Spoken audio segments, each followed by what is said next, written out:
Dr. Elena Vasquez rubbed her tired eyes and stared at the screen again. The numbers still looked wrong. After 20 years of watching empty space from Titan Station, she knew what normal looked like. This was not normal. The signal came from nowhere. It hid in the background noise of the universe, so faint that most computers would ignore it. But Elena's new detection system caught something different. Patterns, mathematics, intelligence. Computer, run Analysis Protocol 7, she said to the empty room. Outside the station's windows, Saturn's rings glowed in the distant sunlight. Beautiful, but Elena had stopped noticing years ago. The computer hummed for several minutes. Pattern recognition complete. Artificial signal confirmed. Origin unknown. Age estimated at 52 years, 4 months. Elena sat up straight. 52 years old. That meant the signal started before she was born. Someone or something had been calling for help since before Elena existed, and no one had heard them. Run translation matrix, she ordered. Warning, unknown language detected. Beginning mathematical analysis. Elena walked to the coffee maker. This would take hours. She had found alien signals before, but they always turned out to be natural phenomena, or old human broadcasts bouncing around space. The galaxy was supposed to be empty of intelligent life. Everyone knew that. 300 years ago, humanity had tried to join galactic civilization. It ended badly, very badly. The other species called humans Deathworlders and feared them. Earth was a nightmare planet, they said, that created nightmare people. The first contact wars proved their point. Humans were too violent, too dangerous, too different. So humanity went home. They built walls around their space and decided to stay alone. The rest of the galaxy forgot about them or pretended to. Children learned in school that humans were either extinct or just scary stories aliens told each other. Elena preferred it that way. Space was peaceful when you were alone. The computer beeped. Translation matrix complete. Displaying results, Elena nearly dropped her coffee cup. Words appeared on her screen, translated from alien mathematics into simple English. Help us. They come with death. Our children hide in the dark places. The hegemony burns our worlds. We are the Cathera Coalition. We cannot fight them alone. Please, anyone who hears this, help us. Our coordinates follow. We will keep transmitting until the end. Elena stared at the message. Below it, star coordinates blinked. The computer had even calculated the distance. 2,000 light-years away. The signal had traveled for over 50 years to reach Earth. She ran the message again. And again. Each time the words stayed the same.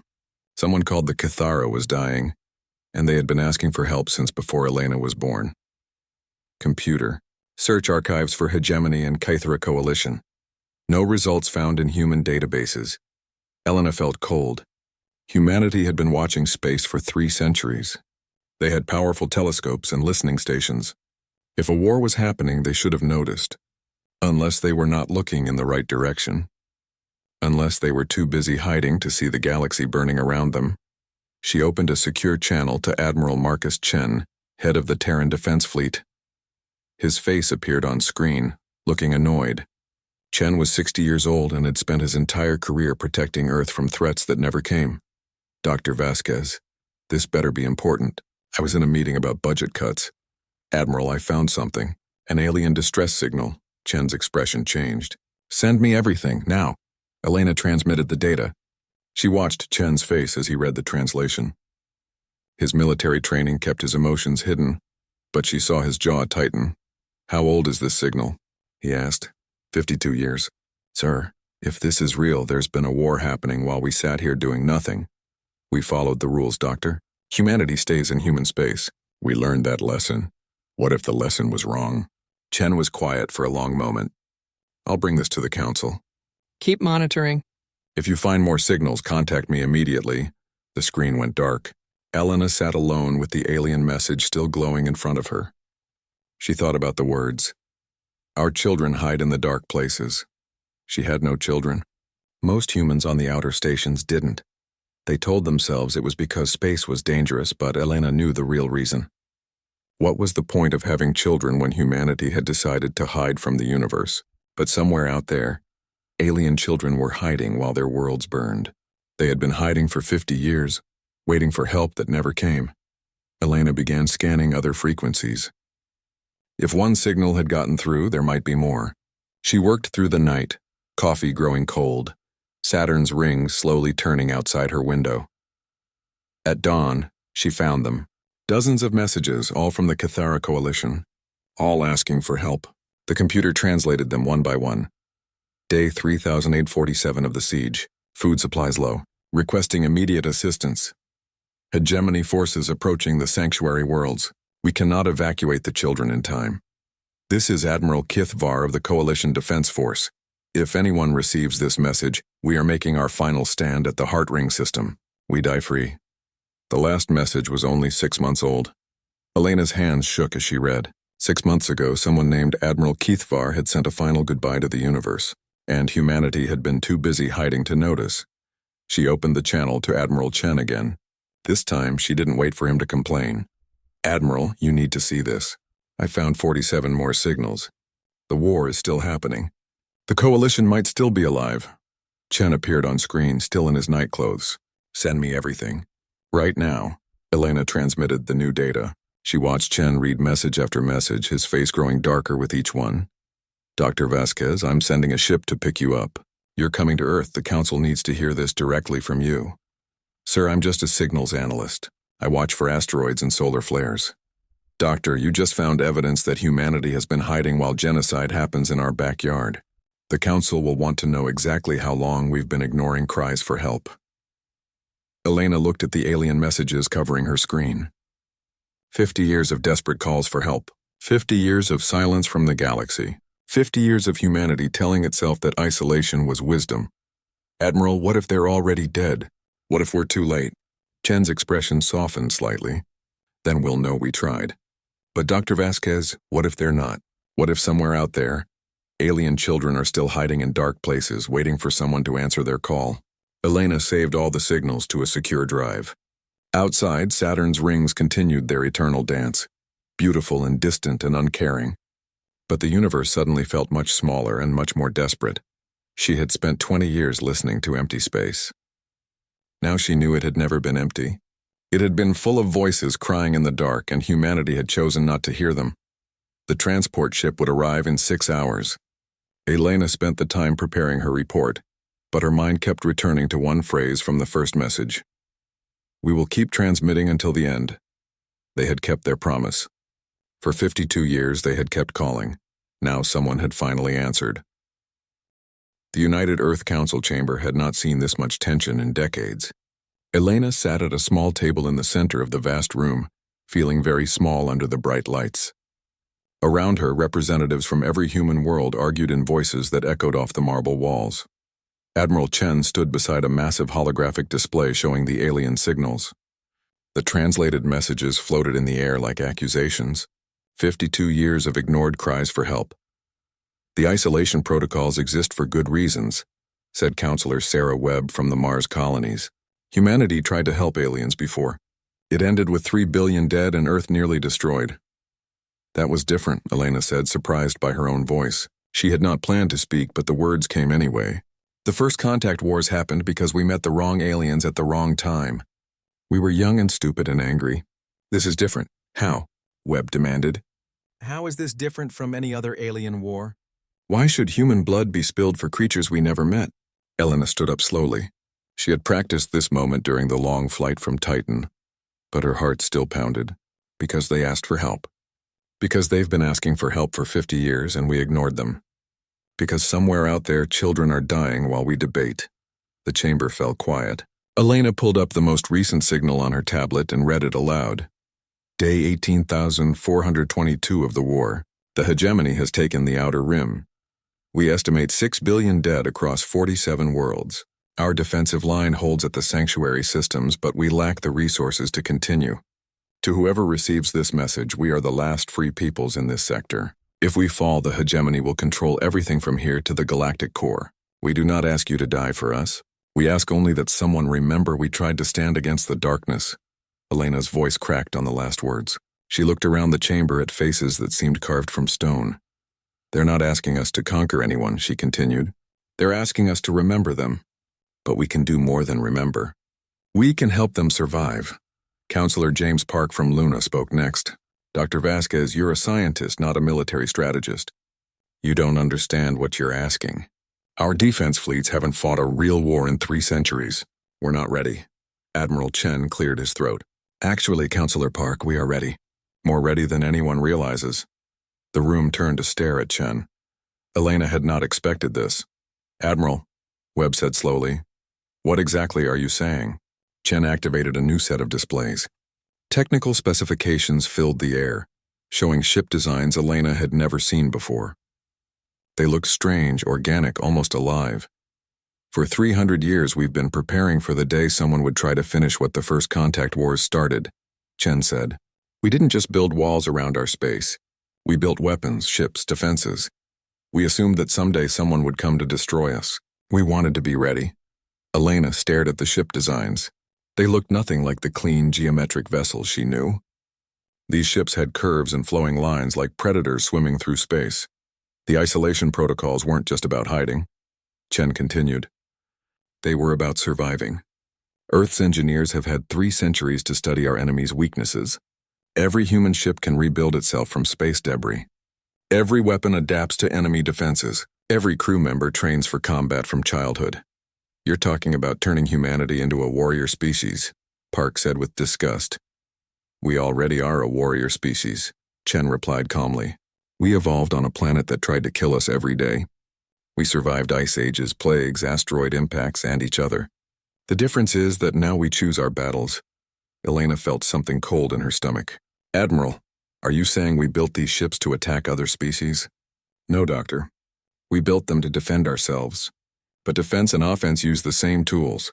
Webb stood up, her face red with anger. This is exactly what the galaxy feared about us. This is why they called us Deathworlders. We can't solve every problem by building bigger guns. Then what do you suggest? Elena asked, her own anger rising. We've been peaceful for 3 centuries. We've hurt no one, threatened no one, bothered no one. And while we've been good little humans hiding in our corner of space, genocide has been happening right next door. That's not our responsibility, Webb shot back. When did we decide that helping people wasn't our responsibility? Elena's voice carried across the chamber. When did we become the kind of species that listens to children crying for help and says, not our problem? The chamber erupted in arguments. Representatives shouted at each other across the room. Elena sat down heavily, feeling overwhelmed. Admiral Chen leaned over to her. Doctor, there's something else you need to know. We've been monitoring the hegemony for decades. They're not just conquerors. They're exterminators. Elena looked up at him. What do you mean? Chen activated another display. This one showed star charts with red marks scattered across them. Hundreds of red marks. Each mark represents a dead system, Chen said quietly. The hegemony doesn't just defeat their enemies. They sterilize entire worlds. They wipe out every trace of the species that live there. Elena felt sick. How many? Our best estimate? They've destroyed over 300 intelligent species in the last century. Billions upon billions of individuals. The arguing in the chamber slowly died as representatives noticed the new display. The room filled with shocked silence. The Cathera Coalition represents the last major resistance to the hegemony in this galactic sector, Chen continued. If they fall, the hegemony will control everything from here to the core worlds. And Doctor, our analysis suggests they know about us. What? Elena's blood went cold. The hegemony has records from the first contact wars. They know humanity exists. They know where Earth is. They're just waiting for the coalition to fall before they come for us. Webb sat down heavily. You're saying this isn't really about helping aliens. This is about survival. I'm saying both things can be true, Chen replied. We can help the coalition because it's right, and because it keeps the hegemony away from Earth. Elena thought about the children hiding in dark places, about species extinct before they could grow old, about the hegemony's plans for humanity. How long do we have? She asked. If the coalition falls tomorrow, the hegemony could reach Earth in 10 years. If the coalition survives another decade, we might have 50 years to prepare. Or, Elena said slowly, we could make sure the coalition doesn't fall at all. The chamber was completely silent now. Every representative stared at Elena as if seeing her for the first time. Dr. Vasquez, Webb said carefully, Are you seriously suggesting that humanity should end 3 centuries of isolation to fight in an alien war? Elena looked around the chamber at faces that had grown comfortable with hiding. She thought about alien children who had never known peace. She thought about the hegemony coming for Earth with the same ruthless efficiency they had shown 300 other worlds. I'm suggesting that isolation is a luxury we can't afford anymore, she said. I'm suggesting that the galaxy doesn't care if we want to be left alone. I'm suggesting that we can either fight this war on their terms in their space, or wait for them to bring it to ours. Admiral Chen nodded slowly. The doctor is right. The question isn't whether humanity should fight. The question is where and when. The vote took 6 hours of debate. In the end, it passed by a single ballot. Humanity would answer the call that came 50 years too late.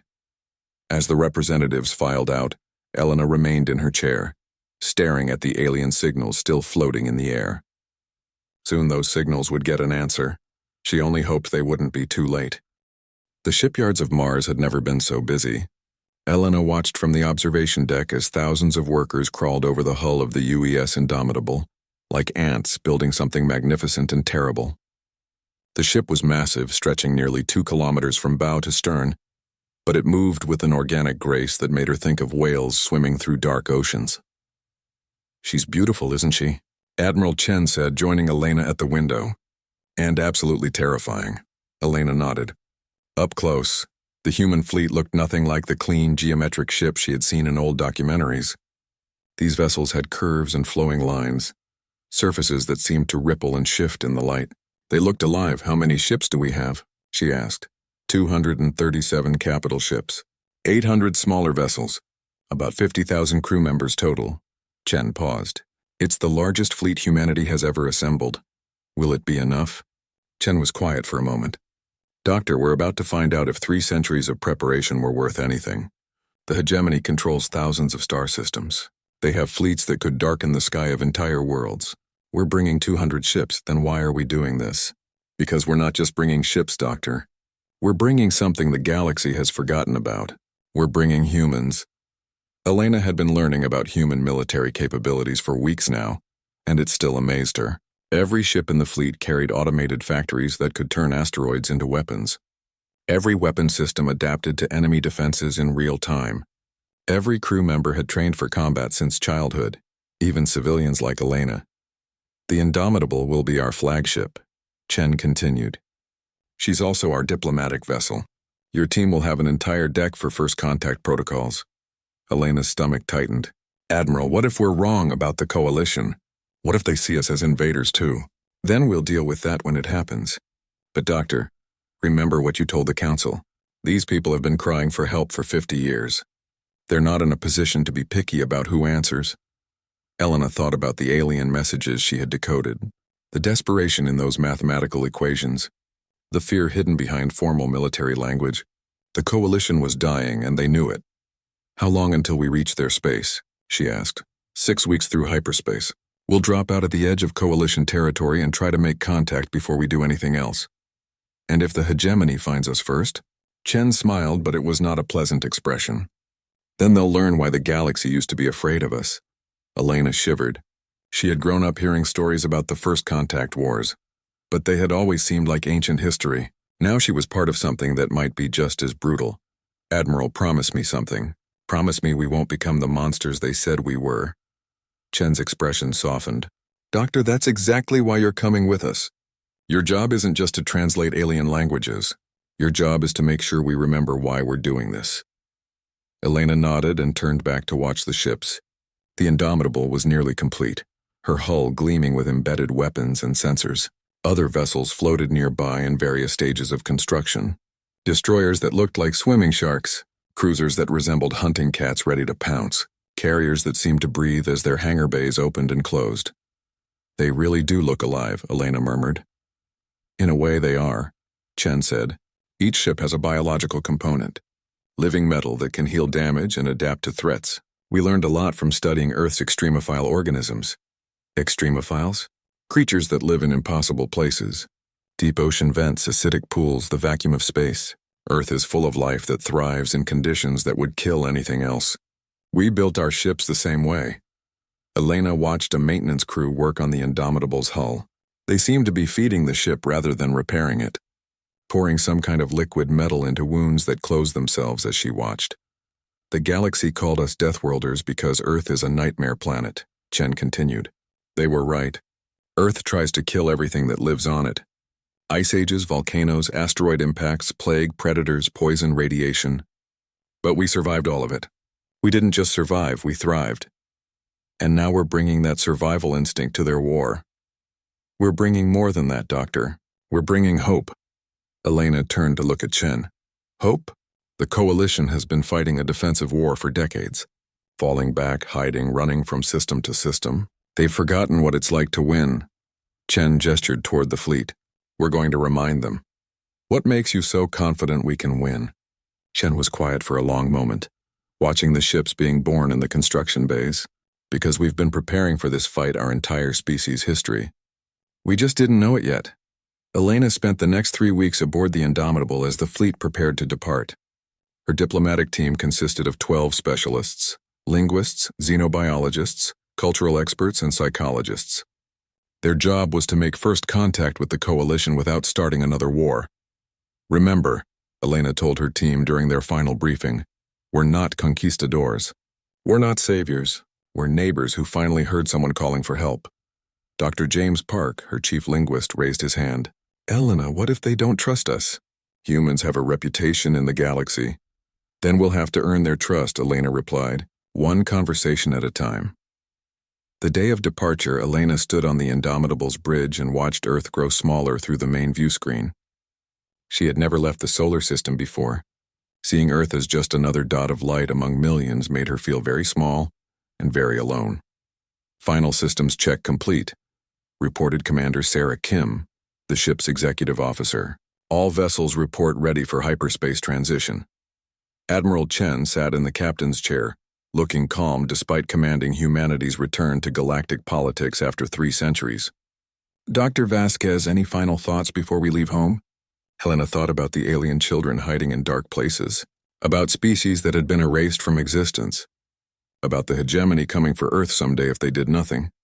Admiral, I keep thinking about that first message I found. They said they would keep transmitting until the end. They kept their promise for 50 years. And now we're keeping ours, Chen replied. All ships prepare for hyperspace. We're going to answer a call that's 50 years overdue. The stars stretched into lines of light as the fleet entered hyperspace. Elena felt the universe shift around them as they left the safety of human space and plunged into the unknown. Somewhere ahead of them, the Coalition was fighting its last battle. Somewhere behind them, Earth continued its slow dance around the sun, unaware that its children had just left home to fight monsters in the dark. Elena watched the swirling colors of hyperspace and wondered if they would ever see home again. She wondered if there would be a home to return to if they failed.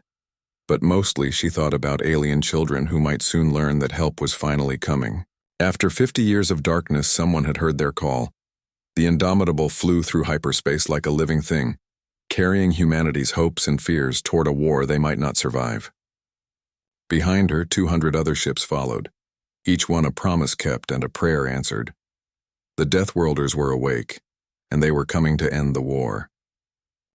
The human fleet dropped out of hyperspace at the edge of Coalition territory and found hell waiting for them. Elena gripped her chair as alarms blared across the Indomitable's bridge. The main screen showed a battle that stretched across an entire star system. Thousands of ships fought in chaotic patterns around 3 burning worlds, their weapons lighting up space like deadly fireworks. My God, whispered Commander Kim. How long has this been going on? Sensors indicate the battle started 6 days ago, reported Lieutenant Torres from the sensor station. We're looking at the final assault on the Coalition's last stronghold. Elena stared at the tactical display. The Coalition ships were beautiful, she had to admit. They moved like dancers, flowing in elegant patterns that would have been impressive in peacetime. But elegance was useless against overwhelming firepower. The Hegemony fleet was 3 times larger and built for one purpose: destruction. Their ships were angular blocks of armor and weapons, designed to intimidate and obliterate. They advanced in perfect formation, grinding through Coalition defenses like a machine. Admiral, Elena said, her voice barely steady, We're too late. They're being slaughtered. Admiral Chen studied the tactical display with the calm focus that had made him humanity's greatest military leader. No, Doctor. We're right on time. Sir, the coalition fleet is outnumbered 3-1. They can't possibly. They can't win alone, Chen interrupted. But they're not alone anymore. He turned to the communications officer. Signal the fleet. Ghost protocol. All ships silent running. We're going hunting. Elena watched in fascination as the human fleet disappeared from sensors. The ships didn't cloak or hide. They simply became invisible to enemy detection systems. It was technology born from 3 centuries of paranoid preparation, designed to let humanity strike without warning. Admiral, Elena asked, shouldn't we try to contact the coalition first? Let them know we're here to help? Chen shook his head. In the middle of a battle, surprise is more valuable than diplomacy. We'll introduce ourselves after we've proven our intentions. The Indomitable glided through space like a ghost, accompanied by her invisible sisters. Elena watched the battle unfold, her heart breaking as coalition ships died one by one. Each explosion represented hundreds of lives, maybe thousands. People who had spent decades fighting for survival, only to die just as help arrived. Target analysis complete, reported Commander Kim. The hegemony is using standard formation tactics. Dreadnoughts in the center, cruisers on the flanks, destroyers screening for fighters. Predictable, Chen said with satisfaction. They've been winning for so long they've forgotten how to adapt. He activated the fleet communication system. All ships, this is Admiral Chen. You've trained your entire lives for this moment. Remember what we're fighting for. Remember why humanity builds ships that can swim through stars and weapons that learn from their mistakes.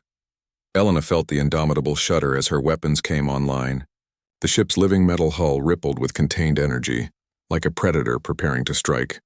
Doctor, Chen said to Elena, you might want to see this. Computer display hegemony battle doctrine.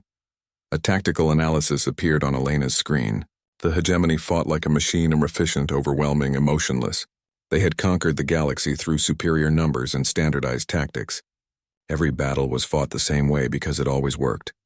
They've never faced an enemy that adapts, Chen explained. Their entire empire is built on the idea that overwhelming force wins every time. What if they're right? Elena asked. Chen smiled, and Elena finally understood why the galaxy had once feared humanity. Doctor, they're about to learn what happens when force meets evolution. The first hegemony ship died without warning. One moment it was a massive dreadnought laying waste to coalition defenders. The next it was the expanding cloud of debris. The human destroyers had struck from 3 directions simultaneously, their weapons adapting to enemy shields in real time. Elena watched the hegemony fleet's confusion with grim satisfaction. They had never faced an enemy that appeared from nowhere and struck without mercy. Their formation wavered as captains tried to understand where the attack had come from. Second wave, execute, Chen ordered. More hegemony ships died. These kills were more dramatic. Human cruisers materialized from empty space and tore through enemy formations like sharks through a school of fish. Their weapons didn't just destroy. They seemed to devour enemy vessels, converting their mass into ammunition for the next target. Sir, Commander Kim reported, coalition forces are rallying. They're trying to coordinate with our attack. Elena watched coalition ships move with renewed vigor. They couldn't see the human fleet, but they could see hegemony ships dying, and they weren't going to waste the opportunity. Dr. Vasquez, Chen said, I think it's time for diplomacy. Open a channel to the coalition flagship. Elena's hands shook as she activated the communication system. This was the moment she had prepared for her entire career, first contact with an alien species. But instead of a peaceful meeting between explorers, it was happening in the middle of the greatest battle in galactic history. Coalition vessel, this is Dr. Elena Vasquez of the United Earthship Indomitable. We received your distress signal. We're here to help. The response came immediately in accented but clear English. Earthship? This is Admiral Kithvar of the Coalition Defense Force. Did you say Earth? The Deathworld species? Elena felt a chill. Even now, even desperate for help, the Coalition knew humanity's reputation. Yes, Admiral. We're human. We heard your call for help 50 years ago. We're sorry it took so long to answer. There was a long pause. Elena could hear weapons fire and shouting in the background of the Coalition channel. Dr. Vasquez, Admiral Kithvar said finally, Legends say your people were warriors without equal. Please tell me the legends are true. Elena looked at Admiral Chen, who nodded encouragingly. Admiral Kithvar, we prefer to think of ourselves as gardeners. But sometimes gardens need protection from pests. Then protect us, gardeners of Earth. We've been dying for decades while waiting for someone to care. Chen took over the communication channel. Admiral Kithvar, this is Admiral Chen of the Terran Defense Fleet. Withdraw your forces to defensive positions around the planets. We'll handle the hegemony fleet. Admiral Chen, they outnumber you 20-1. This is suicide. Admiral, we've been preparing for this fight for 300 years. Watch and learn. Elena gripped her chair as the human fleet revealed itself. 200 ships materialized from empty space, their living hulls gleaming with predatory intent. They moved in patterns that hurt Elena's eyes to follow, not the rigid formations of the hegemony or the flowing dances of the coalition, but something new, something that looked like evolution in action. The hegemony fleet tried to respond with their standard tactics. They concentrated fire on the largest human ships, expecting to overwhelm them with superior numbers. It didn't work. Elena watched in amazement as human vessels absorbed damage and immediately adapted. Hull breaches sealed themselves. Weapons that destroyed one ship failed against the next. Energy shields evolved in real time to counter enemy frequencies. This is impossible, came a hegemony transmission. Their ships are learning. That's the idea, Chen replied calmly. The battle became a massacre, but not the one the hegemony had planned. Human ships flowed through enemy formations like living things, striking weak points and vanishing before return fire could find them. Their weapons adapted to each new target, becoming more deadly with every shot. Elena watched hegemony ships flee for the first time in their empire's history. The species that had conquered the galaxy was running from 200 human vessels. Admiral Kithvar, Chen said over the communication channel, the immediate threat is neutralized, but we need to talk. The hegemony will be back with a larger fleet. Admiral Chen, came the reply. If you're willing to fight for our freedom, we're willing to follow your lead. What do you need from us? Elena felt tears in her eyes. After 50 years of crying alone in the dark, the coalition finally had an answer to their prayers.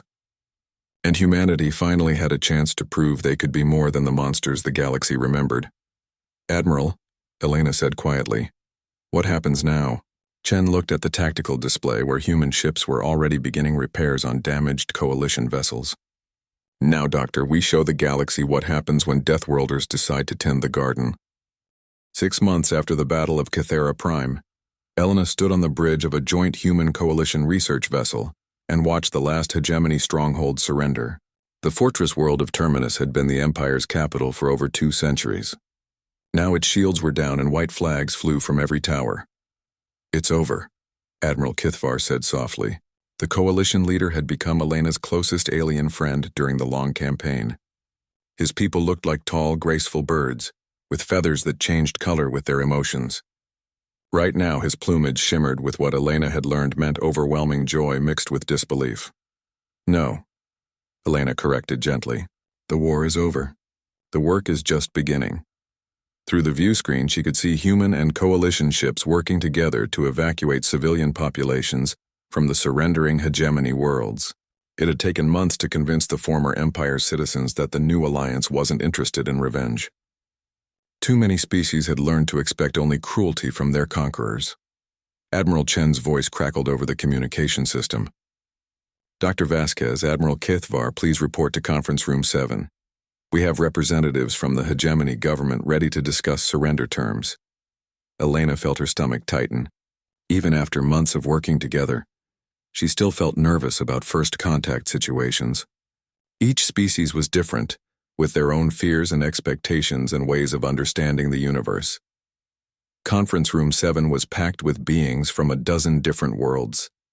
The coalition had grown during the war as species that had been conquered by the hegemony joined the fight for freedom. Elena had learned to recognize the butterfly-winged Zephyrians, the crystalline shard folk, and the gentle giants called the Oaken. All of them had suffered under hegemony rule. The hegemony representatives sat at one end of the table, looking like they expected to be executed. Their leader was a member of the Vorthon species, tall, gray-skinned beings with 4 arms and eyes like black pearls. Elena had studied their culture during the war and learned that they valued strength above all else. The fact that they had been completely defeated was almost more traumatic than their actual losses. "Let's begin," Admiral Chen said, taking his seat. Despite being human, he had been elected overall commander of the coalition forces after the third major victory. Elena was still amazed that aliens who had once feared humanity now trusted them to lead. The Vorthan leader, whose name was High Commander Zorith, spoke first. "We come to surrender unconditionally. The hegemony is defeated. Do what you will with us." Elena watched Chen carefully. This was the moment that would define what kind of leaders humanity would become. They could demand tribute, territory, or revenge. They could become the new empire, ruling through fear as the hegemony had. "High Commander Zorith," Chen said calmly, "we accept your surrender, but we're not interested in ruling over you. We're interested in helping you rebuild." Zorith's four eyes widened. "I don't understand." Elena leaned forward. "High Commander, what do you know about human culture? You are Deathworlders, warriors, conquerors. The legends say you destroyed your own homeworld through endless warfare." Elena smiled sadly. "The legends are wrong. Yes, we had wars. Yes, we can be violent when threatened, but we also learned something that the hegemony never did. We learned that strength isn't about how much you can destroy. It's about how much you can build." She activated a holographic display showing images from Earth-hour cities full of gardens, children playing in parks, people of different cultures working together. "This is what we actually are, High Commander. We're gardeners. We tend things.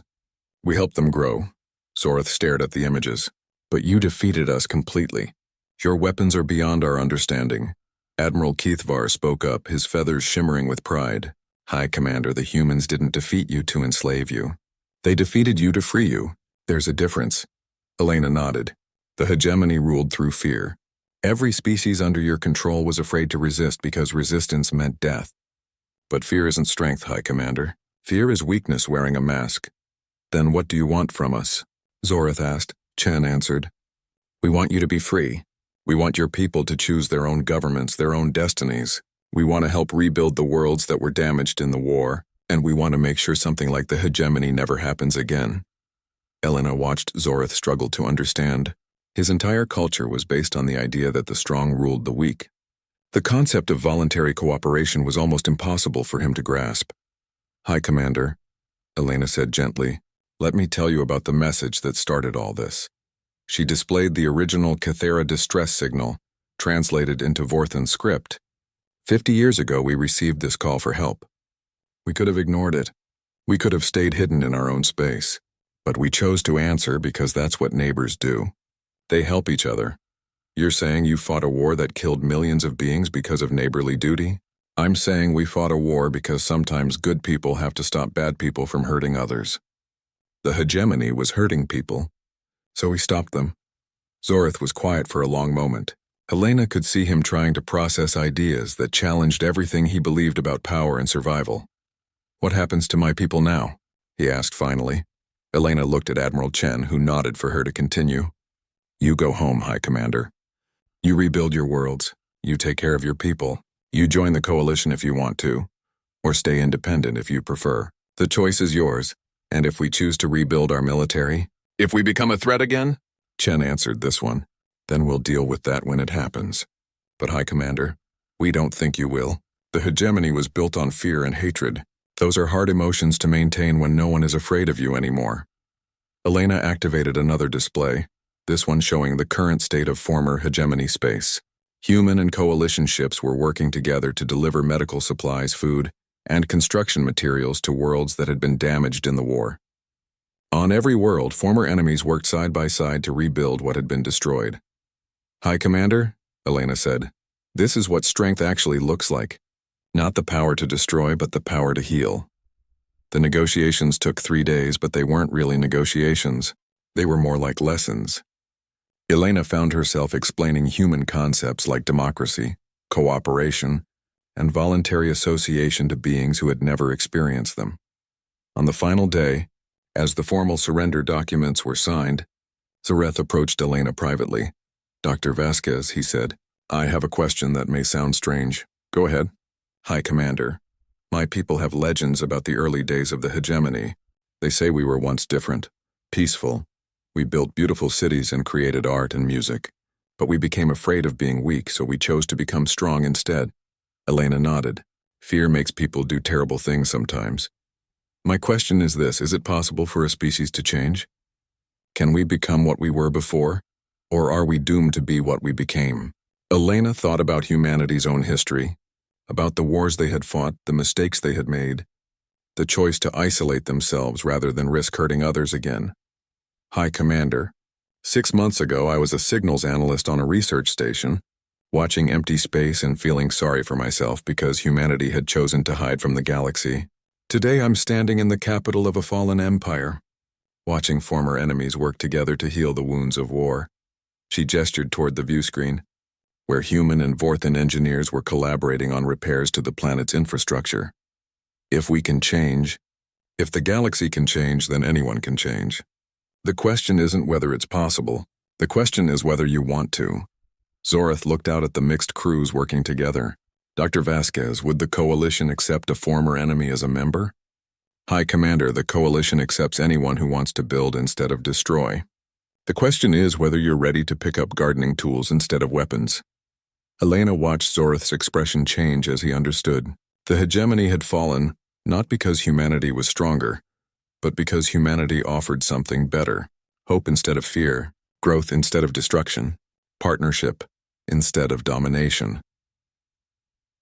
3 months later, Elena stood in the garden on Cathera Prime, watching alien children play among flowers that had been planted by human hands. The children had never known war, had never hidden in dark places while their worlds burned. They ran and laughed and played games that mixed human and alien traditions. Admiral Kithvar joined her by the fountain at the garden's center. Dr. Vasquez, I've been thinking about that first message we sent 50 years ago. Oh? What about it? We said we would keep transmitting until the end. We thought the end would be our extinction.